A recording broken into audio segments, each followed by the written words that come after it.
Anatomi, fisiologi, patologi, sistem endokrin.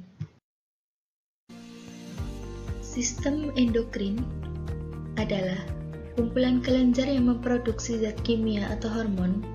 Sistem endokrin berkaitan dengan sistem saraf, mengontrol dan memadukan fungsi tubuh. Pada umumnya, sistem endokrin bekerja untuk mengendalikan berbagai fungsi fisiologis tubuh, seperti aktivitas metabolisme, pertumbuhan, reproduksi, regulasi osmotik, dan regulasi ionik.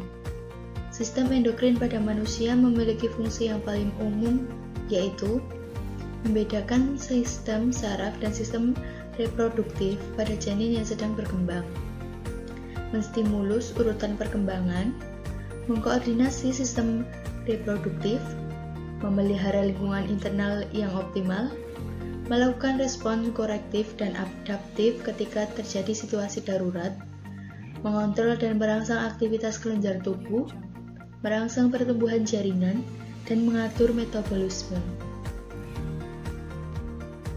Hormon adalah zat kimia yang disekresikan ke dalam darah oleh satu atau kelompok sel, menimbulkan efek fisiologis pada sel tubuh lain atau reseptor. Fungsi: memberikan sinyal ke sel target yang selanjutnya akan melakukan suatu tindakan atau aktivitas tertentu. Cara kerja hormon yang pertama ada parenkin, efek di sel sekitar melalui difusi. 2. Autokrin, efek di sel penghasil melalui difusi. 3. Endokrin, efek di sel yang jauh atau melalui sirkulasi atau sistem. Sistem endokrin pada wanita dan pria. Yang pertama, pineal, kelenjar endokrin kecil yang terletak di pusat otak. 2. Hipotalamus, struktur kecil di dasar otak yang mengatur pertumbuhan tulang dan jaringan. 3. Pituitari atau hipofisis, kelenjar endokrin berbentuk oval kecil berlokasi pada dasar otak atau di bawah hipotalamus. 4. Tiroid, kelenjar endokrin terbesar di leher. 5. Paratiroid, kelenjar kecil yang terletak di belakang kelenjar tiroid. 6. Timus, kelenjar kecil yang terletak di dada bagian atas di bawah tulang dada. Yang ketujuh ada adrenalin, bekerja saat kondisi stres. 8. Pankreas, kelenjar pencernaan yang menghasilkan berbagai enzim. Yang ke-9, ovari pada wanita, tempat pembentukan ovum. Yang ke-10, testis pada pria, tempat pembentukan sperma. 1. Hipotalamus, berfungsi sebagai kontrol utama sistem endokrin dan homeostatis, dan sebagai penghubung antara endokrin dan sistem saraf. Sel-sel saraf memicu sekresi hormon yang mengontrol kelenjar pituitari. Hipotalamus melepaskan hormon dan menghambat hormon melalui arteri hipofiseal. Hormon pengikat reseptor spesifik pada hipofisis bekerja untuk memicu pelepasan hormon dari kelenjar hipofisis. Hipotalamus mengatur pola tidur, homeostatis, rasa lapar, termoregulasi, keseimbangan air, penglihatan, reproduksi, dan stres. 2. Kelenjar hipofisis disebut master of gland atau kelenjar pengendali karena menghasilkan hormon yang mengatur kelenjar hormon yang lain. Kelenjar hipofisis terletak di dasar otak atau di bawah hipotalamus. Kelenjar hipofisis berbentuk bulat, kecil berdiameter 1,3 cm. Hormon yang dihasilkan oleh kelenjar hipofisis antara lain gonadotropin, somatotropin atau GH, prolaktin, MSH, tirotropik atau TSH, kortikotropin atau ACTH, antidiuretik atau ADH, dan oksitosin. 3. Kelenjar pineal atau epifisis memproduksi melatonin yang berfungsi untuk mengontrol sintesis dan pelepasan gonadotropik, hormon relation factor yang mempengaruhi perkembangan organ dan siklus reproduksi serta produksi melanin. 4. Kelenjar tiroid atau gondok terletak tepat di bawah kedua sisi laring sebelah arterior trakea, yaitu posisi yang tepat untuk pemasangan dasi kupu-kupu. Ciri-cirinya mengandung folikel-folikel.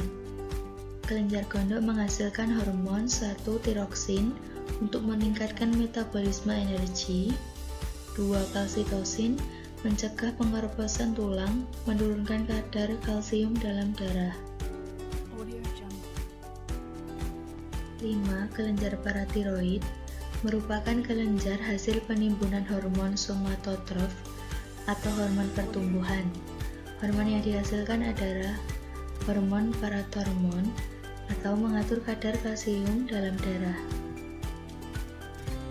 6. Kelenjar timus merupakan kelenjar yang bertanggung jawab pada pertumbuhan manusia. Hormon yang dihasilkan adalah hormon timosin. Fungsi hormon timosin mengaktifkan pertumbuhan badan, mengurangi aktivitas pertumbuhan kelamin.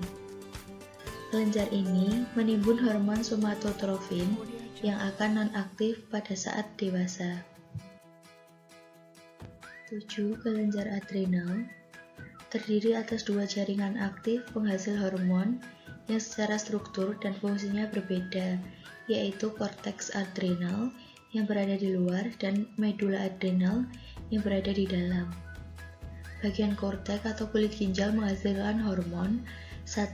Aldosteron, meningkatkan penyerapan kembali ion Na dari ginjal. 2. Kortisol, mengatur respons stres, meningkatkan tekanan darah, meningkatkan kadar gula darah. 3. Androgen, bahan baku testosteron. 8. Kelenjar pankreas merupakan sekelompok sel yang terletak pada pankreas, sehingga dikenal dengan pulau-pulau Langerhans. Hormon yang dihasilkan yaitu 1. Hormon insulin, 2. Hormon glukogen. Keduanya mengatur kadar glukosa dalam darah. 9. Kelenjar kelamin, ovarium, menghasilkan hormon estrogen, progesteron, relasin, dan inhibin. Estrogen dan progesteron berfungsi membangun dan mempertahankan karakteristik kelamin wanita, siklus menstruasi, kehamilan, dan perkembangan kelenjar mamai. Relaksin membantu dilantasi uterus pada akhir kehamilan. Inhibin menghambat sekresi FSH pada akhir siklus menstruasi. 10. Kelenjar kelamin testis. Kelenjar testis terletak di dalam skrotum, menghasilkan hormon testosteron dan inhibin. Testosteron berfungsi membangun dan mempertahankan karakteristik kelamin atau seksual pria dan regulasi spermatogenesis. Inhibin menghambat sekresi FSH untuk mengatur produksi sperma. Patofisiologi sistem endokrin. Gangguan pada kelenjar endokrin. 1. Gangguan kelenjar hipofisis. 2. Gangguan kelenjar tiroid. 3. Gangguan hipersekresi adrenal. 1. Hormon kelenjar hipofisis dibagi atas 1. Adenohipofisis atau arteri pituitari, FSH, LH, ACTH. 2. Neurohipofisis atau posterior pituitari, oksitosin, ADH, GH, prolaktin, TSH. Gangguan pada kelenjar hipofisis, akromegali pada orang dewasa, gigantisme pada anak. 2. Kelenjar adrenal atau anak ginjal. Kelenjar ini terletak di superior ginjal. 3 kelompok hormon yang dihasilkan oleh kelenjar adrenal. Yang pertama, mineralokortikoid, yaitu aldosteron. 2. Glukokortikoid, yaitu kortisol. Dan yang ketiga, hormon seks adrenal, androgen, dan estrogen. Kemudian ada kelainan terkait dengan meningkatnya androgen adrenal. Yang pertama, maskulinitas pada wanita dewasa. Yang kedua ada pseudohermafroditis. Yang ketiga adalah pubertas precox pada anak laki-laki prapubertas. Dan yang keempat ada penyakit Addison atau hipoadrenalisme. Gangguan kelenjar tiroid. Yang pertama ada hipertiroid, contoh penyakit Graves, kondisi medis yang ditandai dengan kadar hormon tiroid yang berlebihan akibat produksi berlebihan oleh kelenjar tiroid. Penyakit gondok, benjolan yang cukup besar pada leher, bagian depan atau samping. Goiter, pembesaran pada kelenjar tiroid. Dan yang kedua ada hipotiroid, kretinisme. Berikut adalah contoh gambar penyakit hipotiroidisme, myxedema, kretinisme, dan hipertiroidisme.